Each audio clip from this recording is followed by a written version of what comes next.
pretty much looks like the Epcot Germany pavilion, which is funny.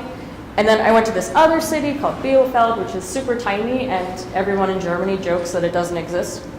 And I put it on here because actually this like little castle is older than the US. So pretty funny. And yeah, the Bielefeld skyline is basically just one church. Yep, and I actually went to Neuschwanstein, which is a really famous castle that looks like the Disney World, I think Cinderella's castle or something, and super beautiful area around there. Okay, so enough about me going on and on about Germany, which I miss a lot. Why did I go to Frankfurt? So I went there because of my research and because my PI, Reinhard Schweitzer became a co-PI on actually Dr. Urbank's grant from the NSF. So thank you, NSF, for funding us. And I was able to go because of my, I guess, unofficial German PI, Harald Schwalbe. He runs like an NMR institute there, and NMRs are big fancy instruments. So I wish I could say that I had to go through some process and give you guys advice on where to find opportunities, but for me it was basically purely luck that I ended up going to Frankfurt. And my PI has a long time collaboration record with Harold, so I guess it wasn't pure luck. I knew I could have gone there, but the funding was required. So just a really brief slide about the actual research. If I had to give it a title, I would call this project the structural analysis of model peptides using various spectroscopic methods. That is a picture of me sitting next to an NMR, which is just a giant magnet. It actually operates on the same principles that an MRI works on. So if you've ever had some kind of soft tissue scanned in an MRI, it's very similar to how this works. And then just to summarize in 4 sentences that you may or may not get. So peptides are tiny proteins.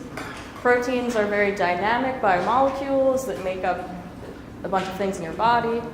Disordered proteins can cause problems in the body, and NMR spectroscopy can provide very detailed structural information about proteins if they're ordered or disordered. So basically I put my sample into this giant magnet, get this lovely spectrum out of it that I can then relate to different structural components of my peptides. Okay, so after presenting just what I did there, I just want to highlight some of the challenges that are associated with doing research abroad. So the thing that I should have put first is that moving to a new country is very scary, and you don't know anybody, and I wasn't sure about the language barrier or all of this. For a while, I had no idea whether I needed to get a visa, and everyone told me you just do it when you're there, and then when I got there, nobody knew. So that was interesting. I was fine. I didn't get kicked out of the country.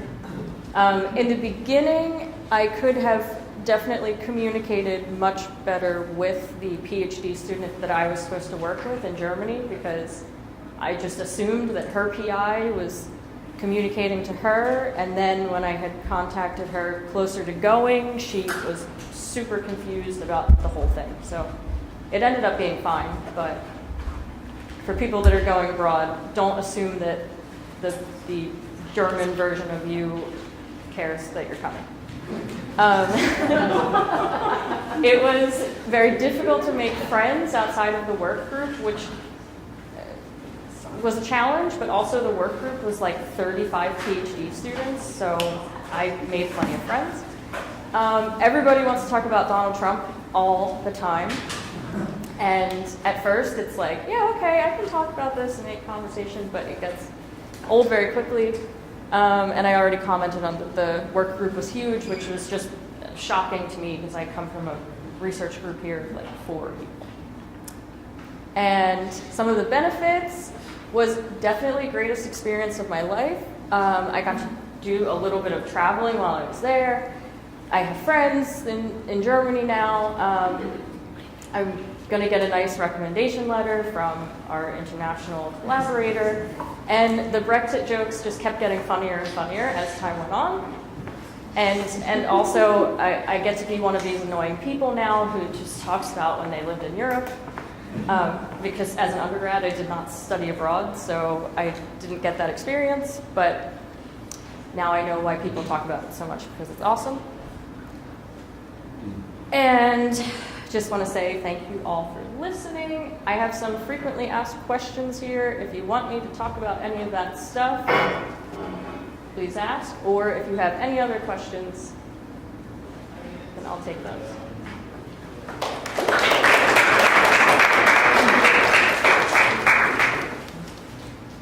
Any questions? Yes. How long were you there?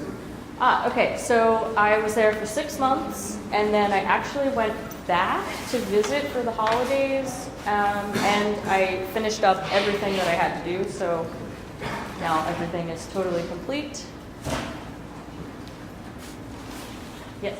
Let's go with the second The funding sources. Okay, so in the grant that my PI was the co-PI on, there were funds set aside for this, specifically this project.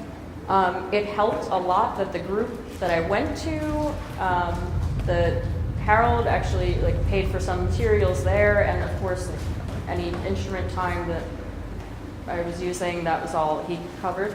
So, and the international conference that I went to, the group also paid for that. So a lot of the stuff was covered by him, a lot of the stuff was covered by our grant, and I also went to the fellowships office in DISC 109, I think, and they told me about some places I could apply within the university, and they also gave me funding. Any other questions? All right, let's thank our speaker.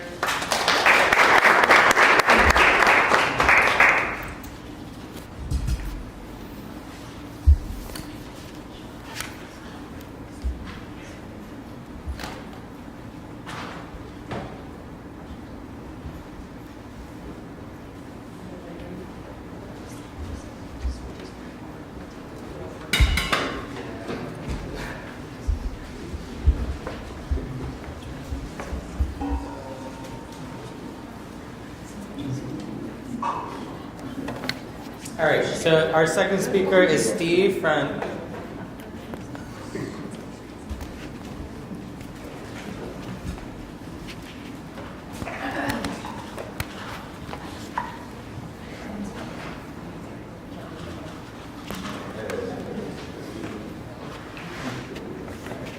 Our second speaker is Steve from the physics department, and he's going to talk about his research in Antarctica. Right? Yep.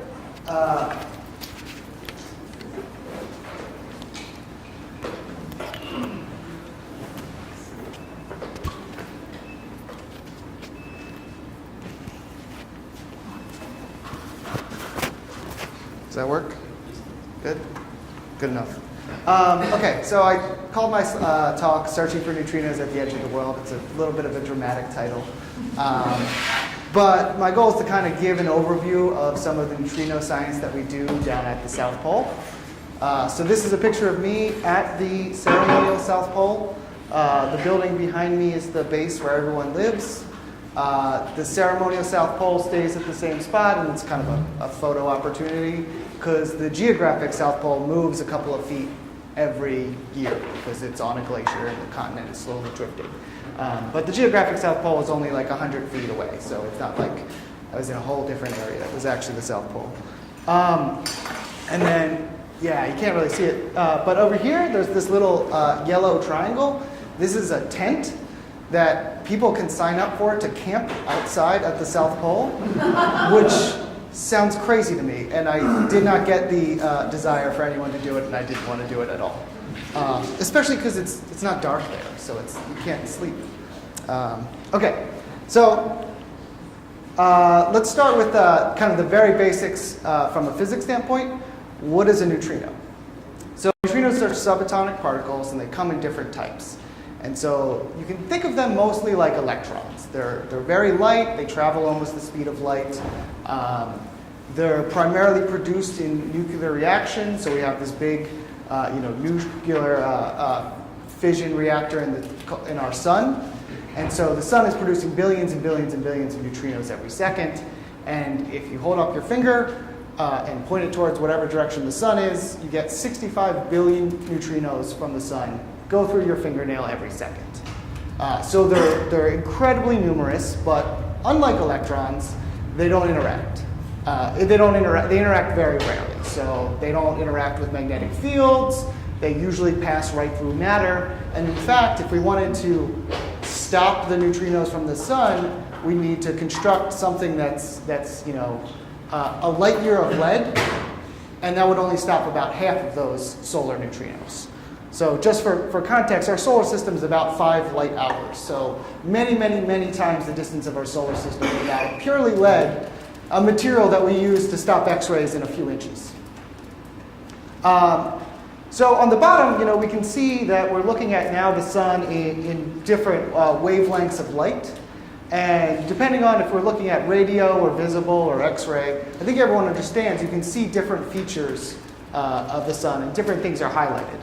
And the photo to the right is a picture of our sun as seen in neutrinos. So this is from a collaboration called Super Kamiokande in Japan.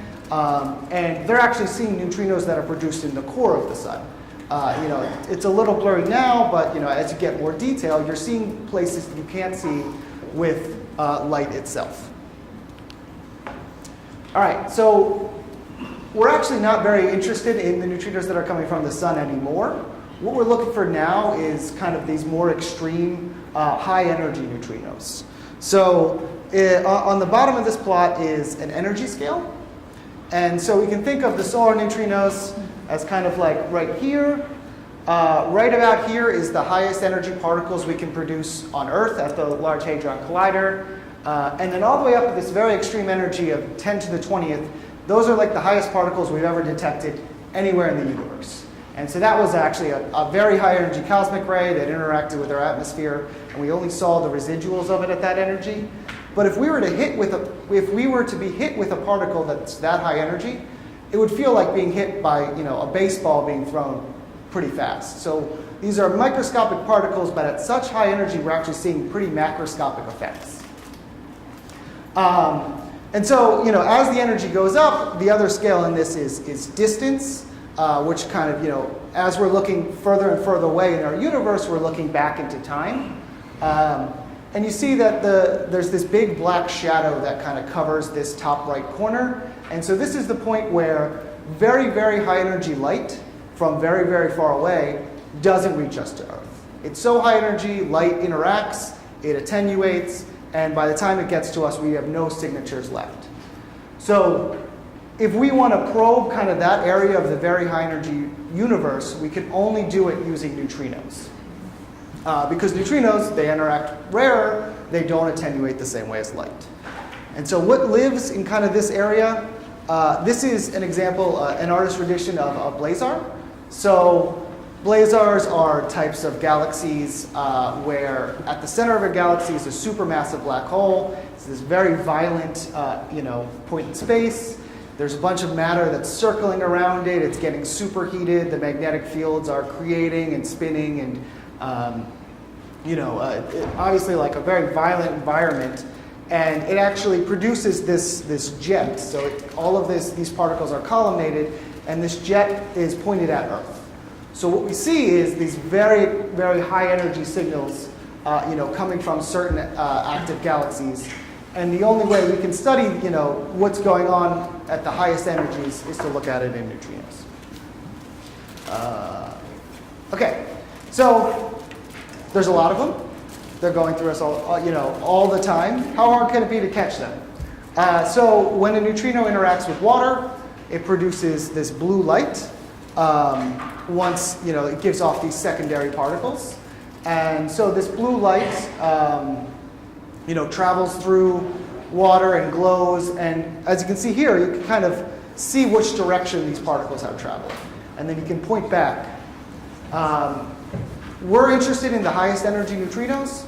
The higher the energy, the rarer the particle, but also the more likely it is to interact. So it's this kind of balancing game where solar neutrinos interact very rarely, but there's tons of them. The very highest energy neutrinos are very rare, but when we see them, we can actually have a chance to detect them. So what we need to do is build a detector that's a kilometer cubed, and then we hope to detect only a few events every year. Just to kind of summarize, we need to build a detector that can hold a kilometer of water.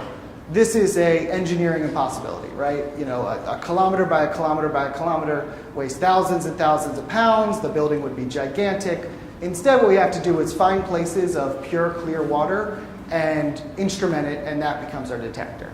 So IceCube, we chose the South Pole as the location of the detector because this is some of the clearest glacial ice in the Earth. There's also a couple other detectors. There's one in the Mediterranean and one in the bottom of a lake in Russia that are all kind of using the same general idea. So this is how we get to the South Pole. You have to fly to New Zealand, which is in itself kind of a really arduous flight that's like 30 hours. And then you're not done because then you have to fly another 4 hours to McMurdo, which is a base at the coast of Antarctica, and then another 2 hours into the South Pole. This whole time dealing with weather delays because weather in Antarctica changes very rapidly. So there's a chance of any of these flights getting canceled for weeks on end. There's a chance of you flying and then right when you're about to land, they tell you that actually the runway's not great and coming back. Thankfully, that didn't happen to me, but it happened to friends of mine. So it's kind of a harrowing trip, right? But then you get to be here. So this is the building I showed in the beginning. This is Adamson Scott South Pole Station. So this is where everyone lives and works, basically. You know, this is the housing for everyone. It's named after the two explorers that reached the South Pole first. Roald Amundsen was Norwegian. He made it back from the South Pole. Robert Scott was British, and he actually never made it back from that trip. So it hosts about 150 people. Most of these are different types of support staff. You know, you need kitchen workers, you need people that are fueling up planes and people that are running power plants. And only out of 25 of those are scientists. And then in the winter, you can't fly planes in and out because the weather's too cold. So there's about 30 to 40 scientists, 30 to 40 people that are left there to maintain the base, to maintain the experiments for the entire winter, where temperatures can reach about minus 100. During the summertime, which is a lot more active, that's when I went down there for a month.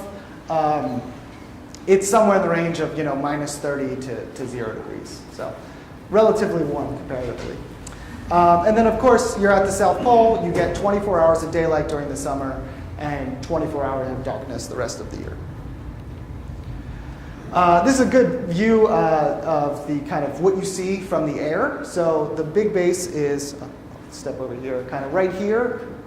This is an atmospheric research center. And so they're mostly interested in taking baseline readings because there's no man-made pollution near this at all. And in fact, it's hundreds and hundreds of miles. The wind usually comes this direction of nothing. So they can get really accurate readings of like carbon dioxide and other particles in the air. There's two experiments that are mostly focused on cosmic microwave background. So these wanted to find a site that's very high up in the air. The South Pole is actually on the top of a glacial plateau at like 5,000 feet.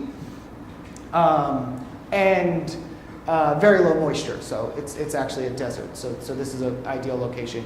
And then this is kind of our lab for IceCube. And then, so you're living in a place which meant to house people for a year with no outside contact or very little outside contact and have them not go crazy. So if you're there for a month, it's actually kind of a cool place to be. There's a lot of activities. So on the right side, there's a couple of lounges, pool tables and foosball. There's a gym, a sauna. a decently stocked music room that anyone can use. There's pretty decent amount of activities, a library. I'll highlight point 2 is kind of the one downside. All of the water is melted from the ice around us, so it doesn't taste great. And then it's also there's water restrictions. So you're limited to 2 2-minute showers a week, which is not a lot. And it takes some getting used to. Cool. All right, so back to Ice Cube. I showed kind of our lab at the top. If we were to like make a slice through the Earth, really where most of the science is happening is about 2 kilometers down. And so this is where we've drilled 86 holes and put about 5,000 light sensors. And so these detect that blue light that neutrinos and other particles create when they pass through water.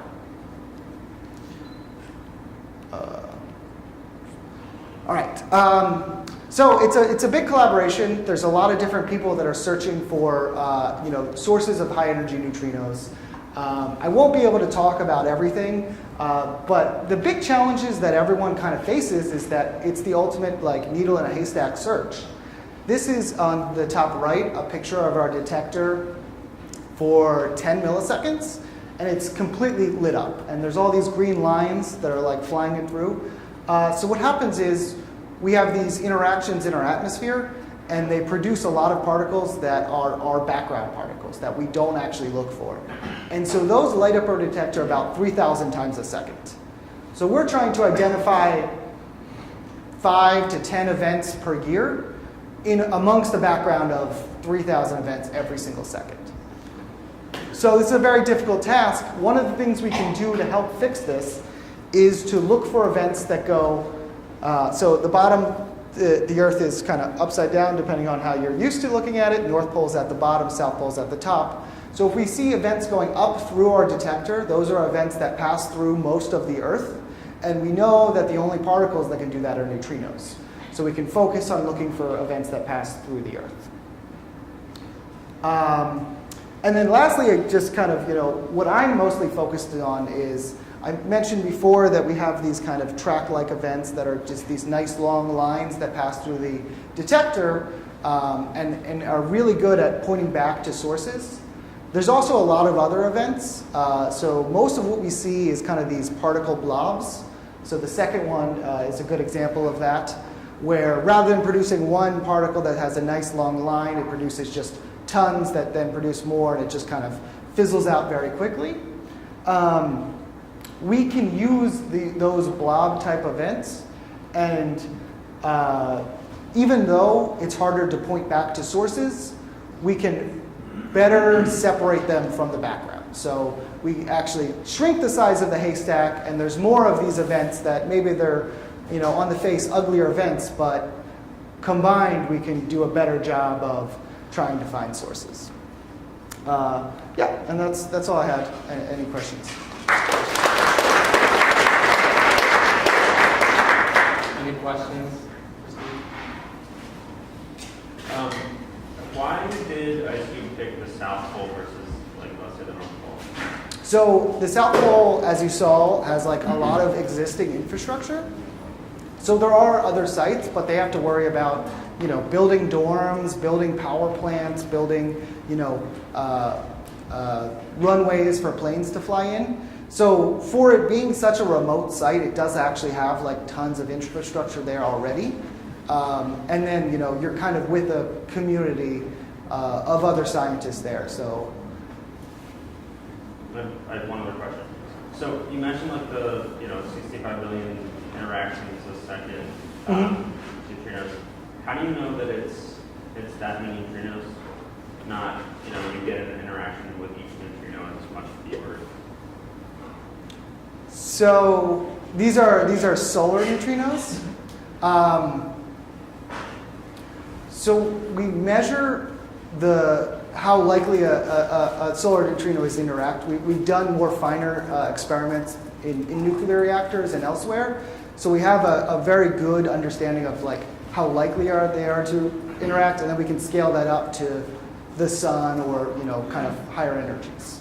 So those are, basically formulas that we have to do on a smaller scale where we really understand how many we're producing, and then we kind of can scale it. So when you actually look at your data, does that mean you're figuring things out by statistical means or by the actual?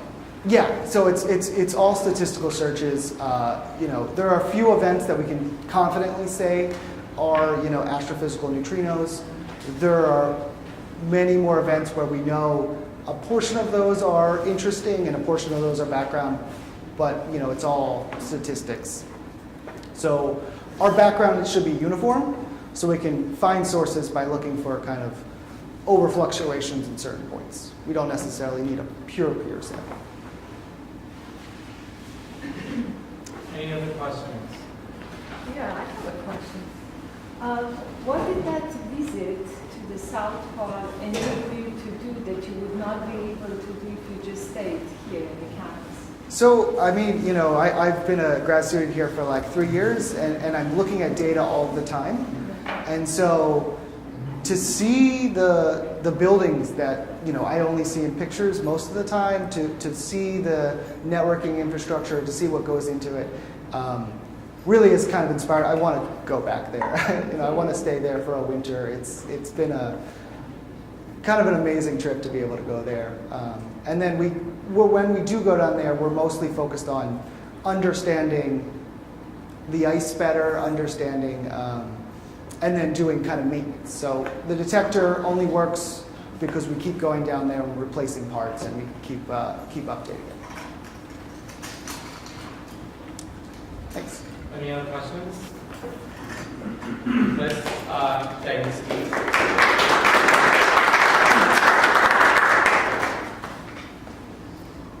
I'm downloading Joe's presentation.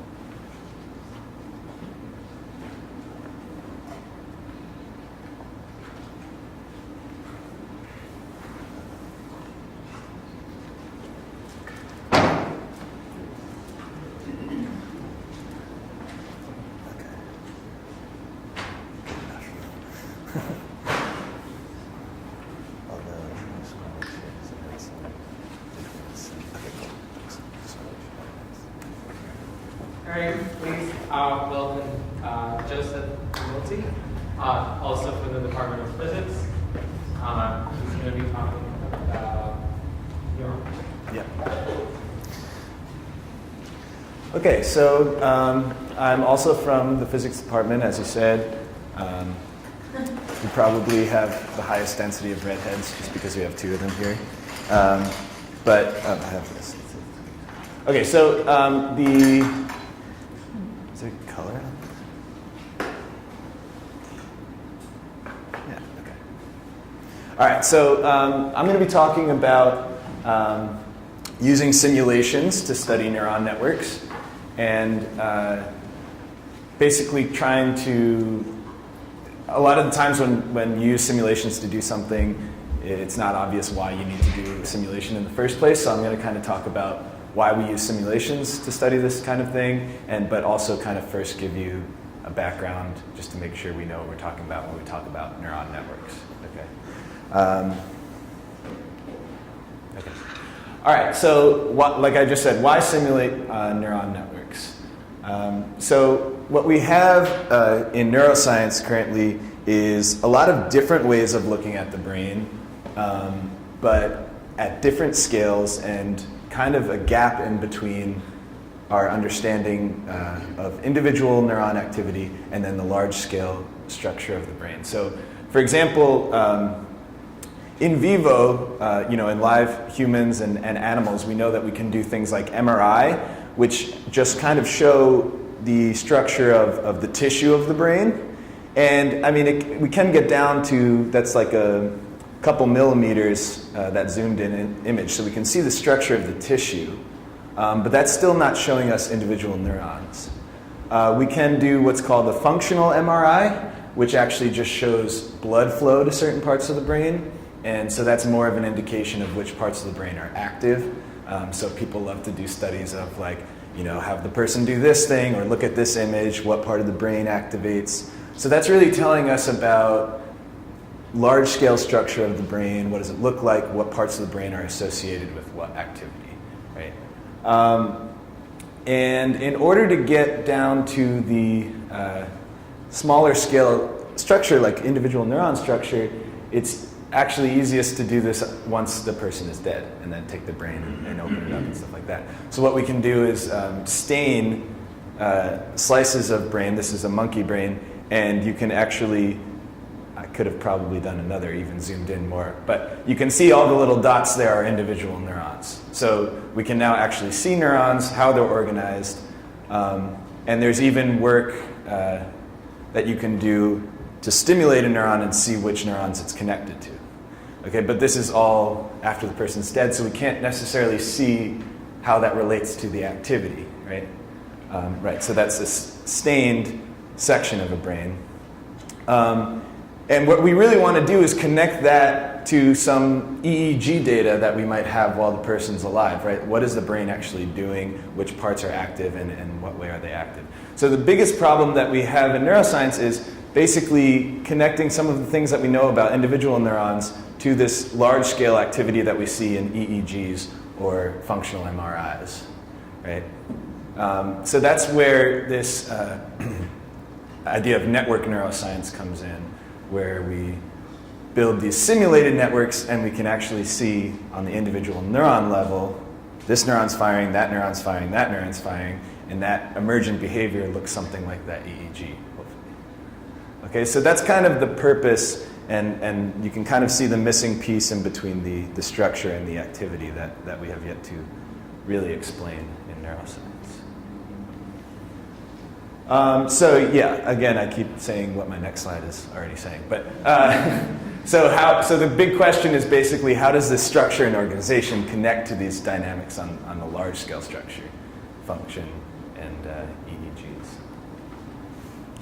Okay, so how do we build a model of something as complex as the brain? Well, we have to start small, and at certain points we have to make choices, but one of the most important things that we need to include is the way that neurons communicate with each other, and that's through action potentials. And an action potential is basically just like a little blip, an electrical signal that a neuron sends to another neuron. It has a certain shape that's, there was a lot of work in figuring out what the actual function that describes this action potential is. You need a set of all differential equations and modeling different ion channels, but really when it comes down to it, we basically just need to know, okay, this neuron fired and told all the other neurons that it fired.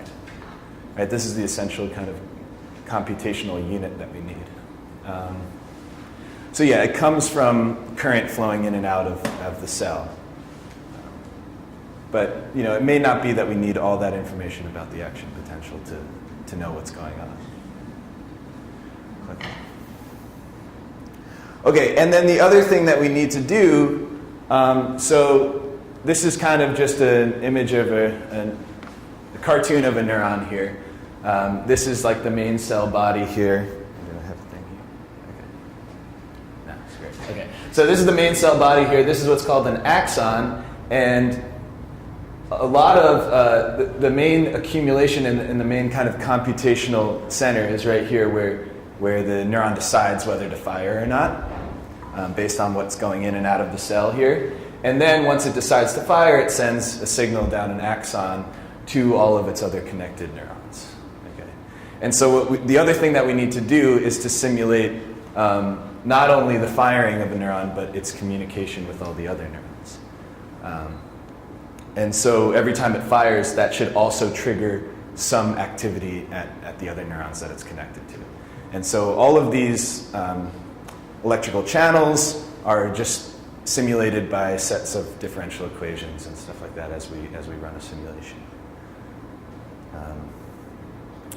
Right, so very basic kind of cartoon model of how neurons talk to each other. Something else that we need to consider when we're building a model is, how we decide to connect neurons, because we don't have a full map of the human brain yet, or even primate brains really quite yet.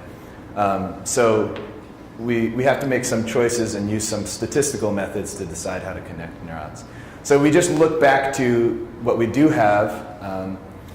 There's a lot of work showing that neurons cluster in terms of their connections, meaning that they're more likely to form connections in groups of the same neurons as opposed to randomly with all the other neurons. And then we also see some structure that's kind of this, like what we call columnar, or like a linear structure in terms of the organization of neurons in the brain. So these are two things that we also factor into our model on top of just the actual individual simulation of each neuron. Okay. So people always want to see, like, oh, what does the network look like? Well, it looks like this, so like it's not really very informative to look at that. But yeah, so every time I want to visualize all the connections, it just looks like a mess of connections. So this is the only nice one because you can see it separated out. But we also have versions that everyone's connected to everyone, so it just is, you can't really look at it. So, but I like to show it anyway, because it looks cool. Okay, so the idea is what we decided to do is kind of test if we compare something that is organized in these column structures versus something that isn't organized in the column structure, but maintaining that clustering. So you can still cluster with neurons that aren't in a column. So we're going to keep clustering the same, but make some clusters, in one case make clusters in a column versus another case make clusters spread out amongst each other. Okay, so this is the main thing we're testing with our simulation. So this is basically a top-down view of the column version. Right? So we can see that the columns still need to talk to each other, so we still have a lot of connections between them.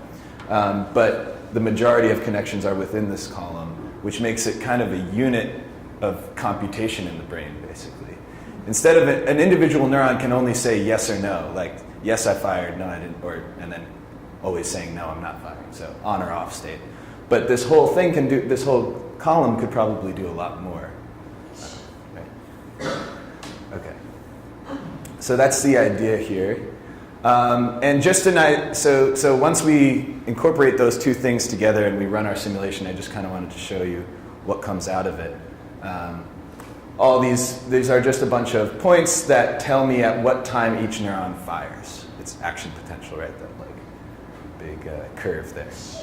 And what happens here is that in the first case here, we have about 20 connections per neuron, and we get basically just this sparse activity of neurons randomly firing because we provide some background signal. But then as we increase past some critical point, the neurons start to basically fire in concert with each other. You have this synchronous behavior where the whole network fires together, then is silent for a little while, then fires again together.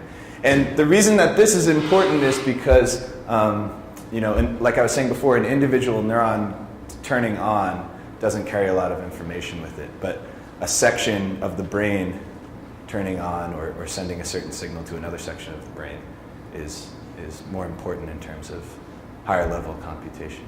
So this is an interesting thing that we start to look for, is basically when does the network completely synchronize, or even some of the other work that I won't really show here is on the individual group level, they also synchronize. So a group will synchronize with itself, another group will synchronize and talk to each other that way. Okay. But this is just globally how they act. And so one of the things we do, like I was saying, right, is measure basically how synchronous is this system. So you take each pair and say how alike are their two basically simulations at the times that they fired. Were they really similar the times they fired, or was it random?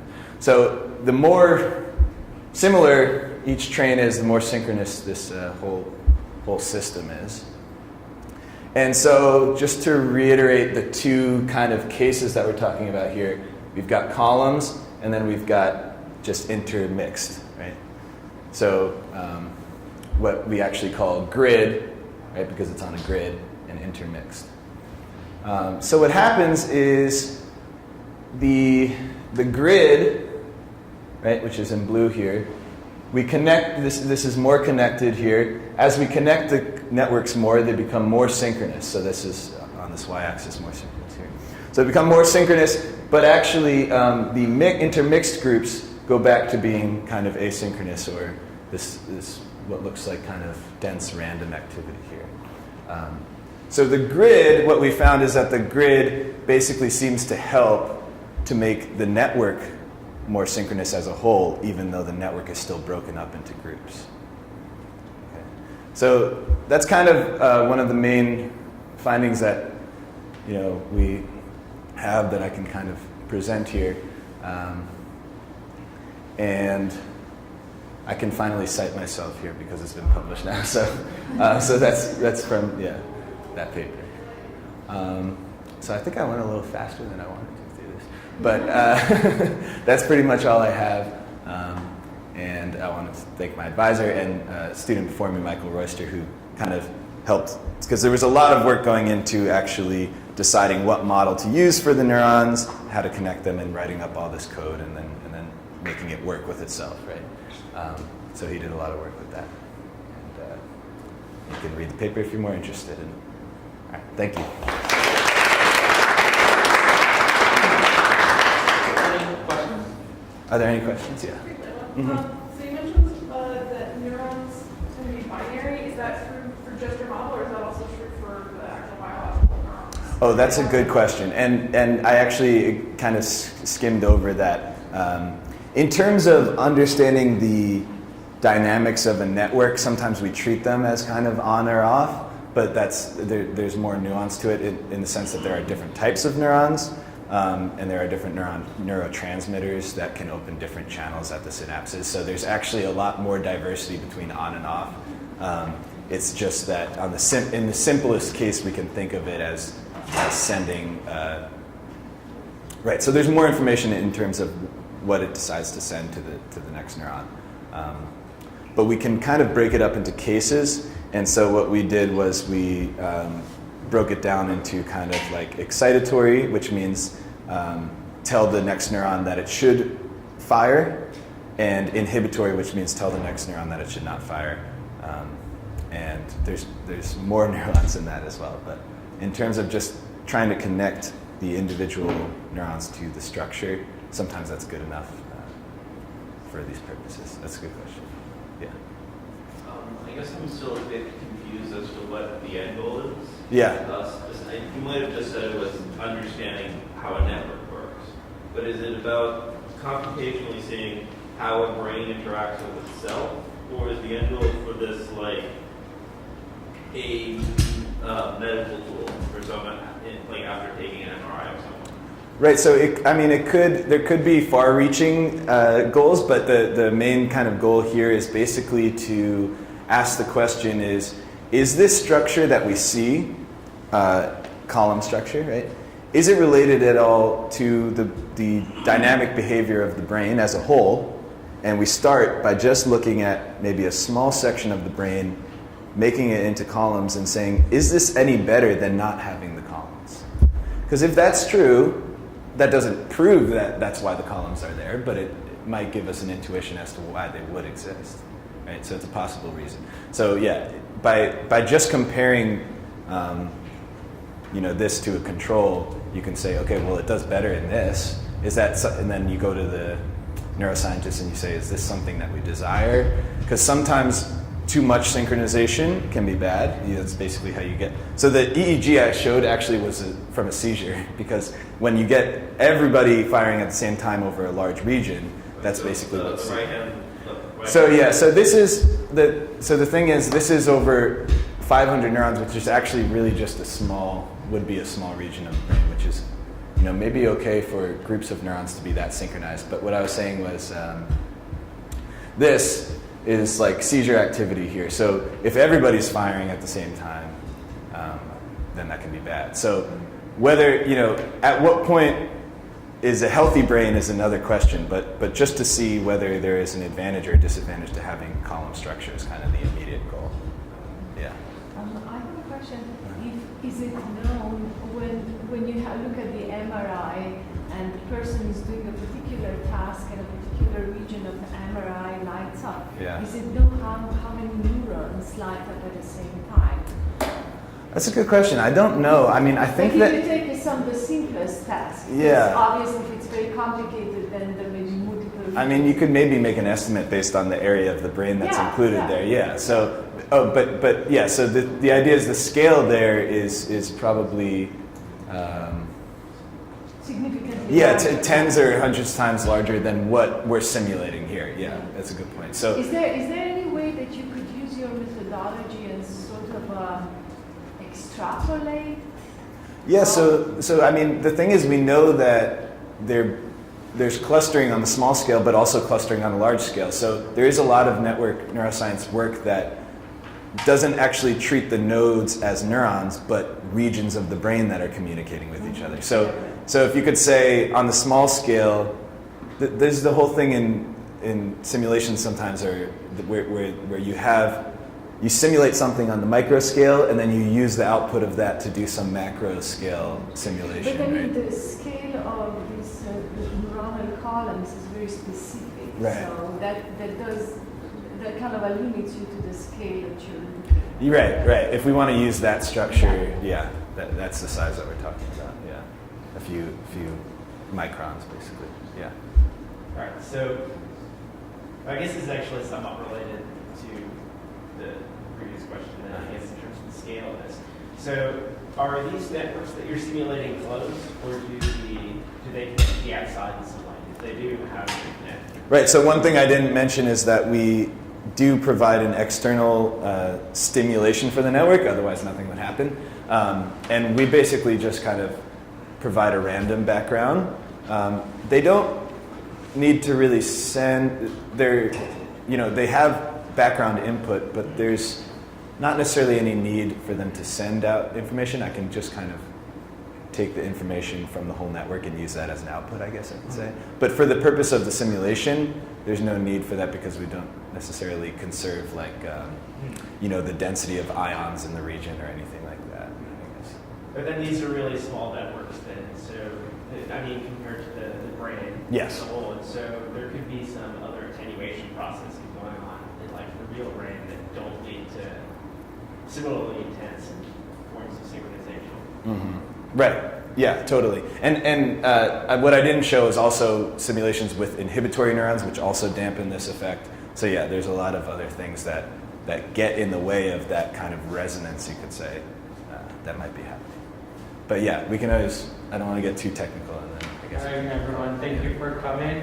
Just a few announcements. If you're interested in the interdisciplinary research, Dr. Pernak is here. Dex is open for the call of proposals is open, and let's thank all three speakers.